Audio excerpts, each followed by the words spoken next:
కదులుతుంది. ఏదో ఏపీ, తెలంగాణ, కర్ణాటక రాష్ట్రాల్లో కదలటం కాదు, తీగలాగితే డొంక దేశమంతా కూడా కదులుతుంది.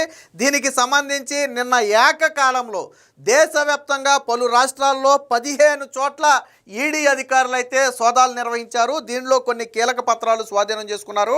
ఫైనల్గా నిన్న ఈడీ చెప్పినటువంటి మాటల ప్రకారం ఏంటంటే, మొత్తంగా ఏదైతే ఈ కల్తీ నెయ్యి ద్వారా సంపాదించినటువంటి సొమ్ము ఉందో దీని ద్వారా మనీ లాండరింగ్కి పాల్పడ్డారు. కల్తీ నేతిని సరఫరా చేసినటువంటి సంస్థకు చెందినటువంటి యజమానులు కావచ్చు, సీఈఓలు కావచ్చు, ఎంప్లాయీస్ కావచ్చు, వీళ్ళలో చాలామంది దీనిని వివిధ హవాలా మార్గంలో తరలించి అత్యంత ఖరీదైనటువంటి ప్రాంతాల్లో ఒక్కొక్క రెసిడెన్షియల్ ప్లాటు 7 కోట్లు 8 కోట్లు విలువ చేసే ప్లాట్లను కూడా వీళ్ళు కొన్నట్టుగా ఈడీ అధికారులు అయితే గుర్తించారు. మొత్తంగా మనీ లాండరింగ్ జరిగింది అనేది ఈడీ అధికారులు తేల్చినటువంటి పరిస్థితి. దీంతోపాటు సిట్ అధికారులు కూడా దీనికి సంబంధించి డెప్త్గా అయితే విచారణ చేస్తున్నారు. ఏది ఏమైనా ఈ లెక్క ఏదైతే ఈ కల్తీకి సంబంధించినటువంటి వ్యవహారం ఉందో దీని వెనక చాలా పెద్ద కుట్రే జరిగింది అనేది ఇప్పుడు సిట్ అధికారులు చెబుతున్నటువంటి మాట.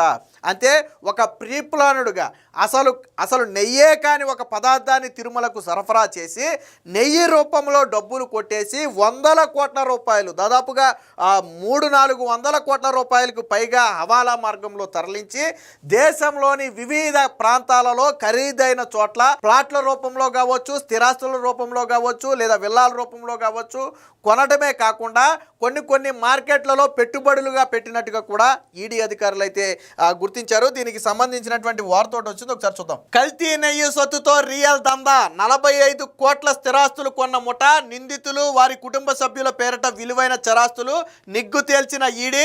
దేశవ్యాప్తంగా 15 ప్రాంతాల్లో సోదాలు. అక్రమ సొత్తుతో కూడబెట్టి స్థిరాస్తులు కొన్నటువంటి ఈ ముఠాకి సంబంధించిన వివరాలు బయటపెట్టారు. వైకాపా హయాంలో టీటీడీలో లక్షల కిలోల కల్తీ నెయ్యి సరఫరా చేసిన ముఠ దీని ద్వారా కొల్లగొట్టిన సొత్తుతో భారీ ఎత్తున స్థిరాస్తులు కొన్నట్టుగా, రియల్ ఎస్టేట్ రంగంలో పెట్టుబడులు పెట్టినట్టుగా ఎన్ఫోర్స్మెంట్ డైరెక్టరేట్ అయితే నిగ్గు తేల్చింది. దాదాపుగా 45 కోట్ల రూపాయల విలువైనటువంటి వాణిజ్య నివాస స్థలాలు కొనుగోలు చేసినట్టు, భారీ భవనాలు నిర్మాణం చేసినట్టుగా కూడా ప్రాథమికంగా గుర్తించింది. AR dairy, Vaishnavi dairy, Malganga dairy ఈ ముసుగులో టీటీడీకి కల్తీ నెయ్యి సరఫరా చేసిన బోలేబాబా డైరీ ప్రతినిధులు ఇతర నిందితులతో కలిసి భారీ ఎత్తున హవాలా లావాదేవీలు జరిపినట్లుగా నిర్ధారించింది. కల్తీ నెయ్యి సరఫరా ద్వారా కూడబెట్టిన అక్రమార్జనను పలు వ్యాపార సంస్థల ద్వారా మళ్లించి స్థిరాస్తి రంగంలో పెట్టుబడులుగా మార్చినట్లు నిందితులంతా కలిసి మనీ లాండరింగ్కు పాల్పడినట్టుగా వెల్లడించింది. ఈ మేరకు బుధవారం ఒక ప్రకటనను అయితే ఎన్ఫోర్స్మెంట్ డైరెక్టరేట్ అయితే విడుదల చేసింది. కేసు దర్యాప్తులో భాగంగా ఈడీ అధికారులు దేశంలోని వివిధ ప్రాంతాలలో 15 చోట్ల ఒకేసారి ఉదయం నుంచి సాయంత్రం వరకు ఏకకాలంలో అనూహ్య సోదాలు నిర్వహించారు. అహిల్యానగర్, బీకానేర్, డెహ్రాడూన్, ఢిల్లీ, దుండిగల్, గుంటూరు, ముంబై, రూర్కిల్లోని నిందితులైన డైరీ యజమానుల ప్రతినిధులు, హవాలా లావాదేవీల్లో పాల్గొన్న ఏజెంట్లు, నకిలీ రికార్డులు సృష్టించిన వ్యాపారుల నివాసాలు, కార్యాలయాలు, ఆయా డైరీ ప్లాంట్లలో తనిఖీలు చేసిన ఈడీ బృందాలు ఈ స్థిరాస్తులకు సంబంధించినటువంటి కీలక పత్రాలన్నింటినీ కూడా స్వాధీనం చేసుకున్నట్టుగా తెలుస్తుంది. సో టీటీడీకి కల్తీ నెయ్యి సరఫరా చేసిన ముఠ ఆ సొమ్ముతో డెహ్రాడూన్లోనే అత్యంత ఖరీదైన ప్రాంతంలో 7.8 కోట్లతో 3 వాణిజ్య స్థలాలు కొన్నారు. అంటే యావరేజ్న ఒక్కొక్క వాణిజ్య స్థలాన్ని 2.5 కోట్లకు పైగా పెట్టి 3 వాణిజ్య స్థలాలు కొన్నారు. అలాగే బోలేబాబా డైరెక్టర్ అయినటువంటి పొమిల్ జైను తన సంస్థ హర్ష్ ట్రేడింగ్ కంపెనీ ఖాతా నుంచి 1.18 కోట్లను మళ్లించుకుని ఆ సొత్తుతో ఒక భారీ భవనం నిర్మించినట్టుగా తేల్చారు. అలాగే 1.36 కోట్లు 79.55 లక్షలతో మరొక 2 ఆస్తులు 3.41 కోట్లతో వెచ్చించి పలు చోట్ల స్థిరాస్తులు కొన్నట్టుగా ఎవరైతే ఈ బోలేబాబా సంస్థకు చెందినటువంటి డైరెక్టర్ ఉన్నాడో పొమిల్ జైను కొన్నట్టుగా ఈడీ అయితే గుర్తించింది.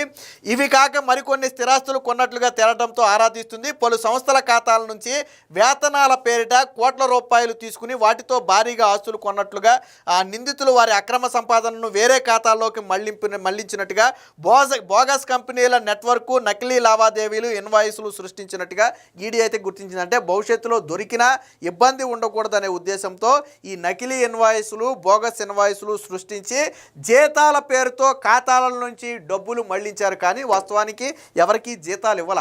ఆ పేరుతో బయటికి తీసి ఇన్కమ్ ట్యాక్స్కి ఆ లెక్కలు చూపించి వీళ్ళు మాత్రం కోట్ల రూపాయలు విలువ చేసే స్థిరాస్తులు అయితే కొన్నట్టుగా తెలిసింది. సో ఎక్కడెక్కడ ఏంటి అనేది కూడా ఒకసారి ఉంది, చూద్దాం. Bholebaba director Pomil Jain, Vipin Jain, AR dairy MD Raju రాజశేఖర్ను, అలాగే వైష్ణవి డైరీ సీఈఓ అయినటువంటి విజయకాంత్, ఢిల్లీలోని హవాలా ఏజెంట్ అగర్వాలు, మనీ లాండరింగ్కు వీలుగా నకిలీ ఇన్వాయిస్లు సృష్టించిన మహేష్ కుమారు, అలాగే అజయ్ కుమార్ సుగంధ్తో పాటు రాజేష్, అలాగే సుచింద్ర, శాంతిరామ్, అలాగే లంకే నివాసులు, కార్యాలయంతో పాటు దుండిగల్లోని ఏఆర్, అహిల్యానగర్లోని మాల్మంగ, రూర్కీలోని బోలేబాబా ఆర్గానిక్ డైరీ ప్రాంగణాల్లో ఈడీ అధికారులు ఏకకాలంలో తనిఖీ చేశారు. ఈ సందర్భంగా నిందితుల వద్ద నుంచి 60 లక్షల రూపాయలు నగదు స్వాధీనం చేసుకోవడంతో పాటు దీనికి సంబంధించినటువంటి పలు కీలక డాక్యుమెంట్లు అయితే స్వాధీనం చేసుకున్నారు. 2019 నుంచి 24 మధ్య ఈ బోలేబాబా 68 లక్షల కిలోలను నేతిని టీటీడీకి సరఫరా చేస్తే దాంతో 59 లక్షలకు కిలోల కల్తీ నెయ్యిని తమ సంస్థతో పాటు వైష్ణవి, మాల్మంగా, ఏఆర్ సహా మరికొన్ని డైరీల ద్వారా టీటీడీకి సరఫరా చేశారంటే ఈ మొత్తానికి కర్త కర్మ క్రియ కూడా బోలేబాబానే. బట్ బోలేబాబా ఏం చేసింది, మాల్మంగా పేరుతోనూ, వైష్ణవి డైరీ పేరుతోనూ, ఇంకొక డైరీ పేరుతోనూ టీటీడీకి సరఫరా చేసింది, కానీ అంతిమంగా లబ్ధి పొందింది మాత్రం బోలేబాబా డైరీనే. సో మొత్తం 235 కోట్ల రూపాయల అనుచిత లబ్ధి, అంటే రాష్ట్ర ఖజానాకు నష్టం కలిగించి, టీటీడీ ఖజానాకు నష్టం కలిగించి 235 కోట్ల రూపాయలు అనుచిత లబ్ధిని పొందినట్టుగా తేల్చారు. ఈ సొత్తుతోనే బోలేబాబా, దాని అనుబంధ సంస్థలైనటువంటి Harsha trading company, Harsha fresh dairy, Vaishnavi dairy, వాటికి సంబంధించిన కీలక వ్యక్తులు బ్యాంకుల ఖాతాల్లోకి మళ్లించుకుని హవాలాకు పాల్పడ్డారు. ఆ అక్రమార్జనతోనే ఆస్తులన్నీ కూడా కూడబెట్టినట్టుగా తేల్చారు. సో అక్రమ సొత్తుతో మొత్తంగా డెహ్రాడూన్లో 7.8 కోట్లతో 3 వాణిజ్య ప్లాంట్లు ఆల్రెడీ చెప్పాం. అలాగే హర్ష ట్రేడింగ్ 1.8 కోట్లు మళ్లించుకుని ఒక భవనం నిర్మించుకున్నారు. అలాగే 1.3 కోట్లు, 80 లక్షలు ఒకటి పెట్టి వేరే స్థిరాస్తులు కొన్నారు. సో ఇవన్నిటికీ సంబంధించినటువంటి పత్రాలను నిన్న ఈడీ అధికారులు అయితే స్వాధీనం చేసుకున్నారు. అలాగే ఈ కల్తీ నెయ్యి తయారు చేయడానికి అవసరమైనటువంటి రసాయనాలు సరఫరా చేసిన వ్యక్తులు ఎవరైతే ఉన్నారో వారి మీద కూడా దాడులు అయితే చేశారు.